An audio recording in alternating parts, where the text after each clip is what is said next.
bem, agora faltam 7 minutos para as 3 horas da tarde. Estamos de volta com Conexão Futura aqui pelo canal Futura e também pela internet no nosso site futura.org.br.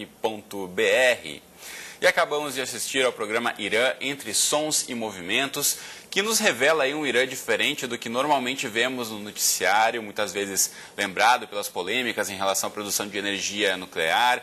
O Irã tem tradição nas artes, com destaque para dança, para música, para arquitetura e poesia, entre outras expressões artísticas.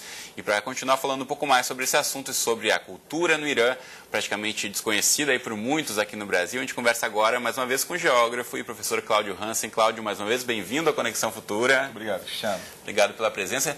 Bom, na terça-feira passada a gente mostrou um documentário, a gente também teve uma conversa com o Cláudio aqui e paramos nosso bate-papo falando sobre um momento de uma possível abertura do Irã, na questão política, né, de uma negociação sobre acordo nuclear com outras potências no mundo.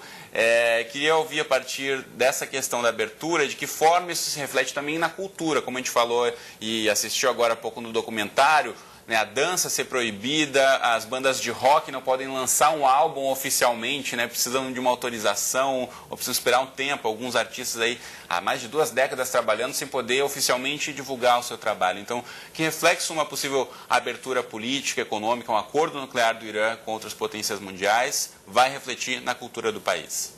Olha, quando a gente pensa na abertura do Irã, a gente está, na verdade, falando de uma aproximação com as potências do Ocidente. Então a gente não está falando de estritamente as relações políticas ou até nucleares. O que está acontecendo é uma real aproximação. Desde esse presidente novo chegou, o Rouhani, desde junho de 2013, que ele vem tentando uma aproximação com o Ocidente e ele vem implantando medidas que inclusive vem gerando certa resistência daquele pessoal mais antigo, mais retrógrado, que não quer esse avanço.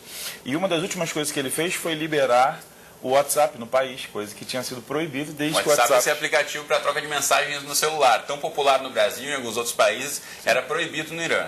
E agora você pode inclusive falar com iranianos no WhatsApp, coisa que não era permitido desde que o WhatsApp tinha sido adquirido pelo Facebook. Por quê? Porque o governo iraniano ele tem medo dessa invasão ocidental. Lembrando que o Facebook é proibido por lá ainda. O Facebook, o YouTube, o Google, ele Twitter não aceita essa chegada ocidental lá, porque segundo o governo local isso fere os princípios islâmicos. Então ele não quer, ele entende que o Ocidente está manchando a cultura islâmica com esse contato.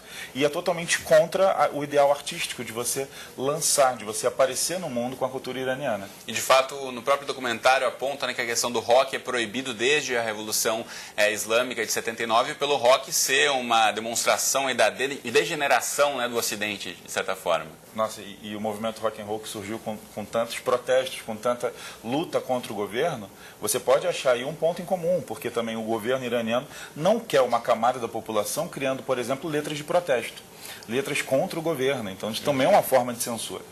Agora, uma questão importante de a gente marcar, você falou do atual presidente do Irã, lembrando que em 2012 o antigo presidente Mahmoud Ahmadinejad, muito polêmico, esteve no Brasil, participou aqui da Rio+20 no Rio de Janeiro, e recebido também, né, sobre toda uma questão da polêmica, como ele se posicionaria, que posição ele defenderia do Irã frente às questões ambientais. Como é que você avalia essa questão mesmo de como esse atual presidente tem se colocado de uma forma até mais neutra e não tão polêmica como o anterior, o Ahmadinejad? O Ahmadinejad ele acumulou muitas polêmicas, eu acho que daí a fama dele. Primeiro ele teve discursos muito polêmicos, inclusive na ONU.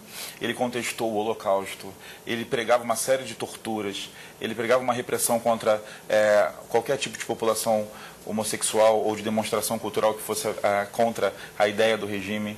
Ele pregava muitos tipos de sanções e, inclusive, ele começou a tolir bastante a internet quando começaram a contestar a própria eleição dele.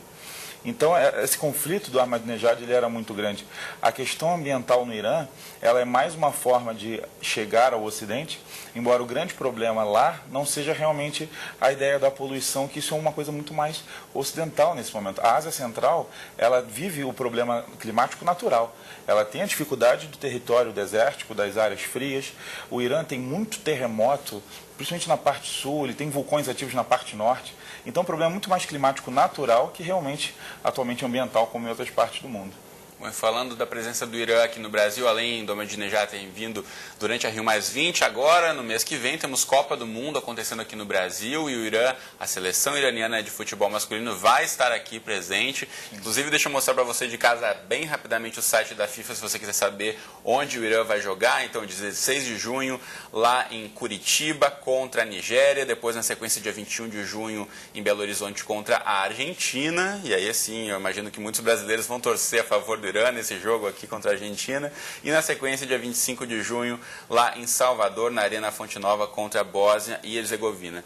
E tem toda uma tradição da prática do futebol lá no Irã, não só entre homens, como entre mulheres também. Sim, e a parte do homem, obviamente, muito mais forte, porque as mulheres muito mais reprimidas. Recentemente, elas voltaram a adquirir o direito a praticar os esportes.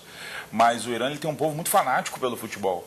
Muito parecido com a reação dos turcos em relação ao futebol. Aquela parte da Ásia Central gosta muito. E o Irã tem um caso muito especial em relação à Copa do Mundo, que na Copa da França de 98, teve o jogo, por sorteio, caiu Estados Unidos e Irã.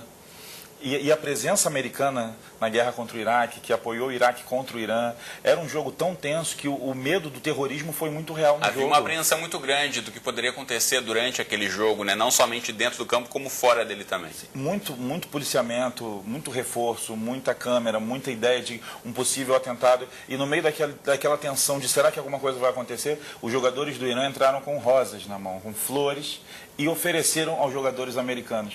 Acho que aquela atitude deixou tudo tão suspenso que os jogadores americanos abraçaram os jogadores do Irã e eles tiraram a foto das equipes em conjunto, abraçados.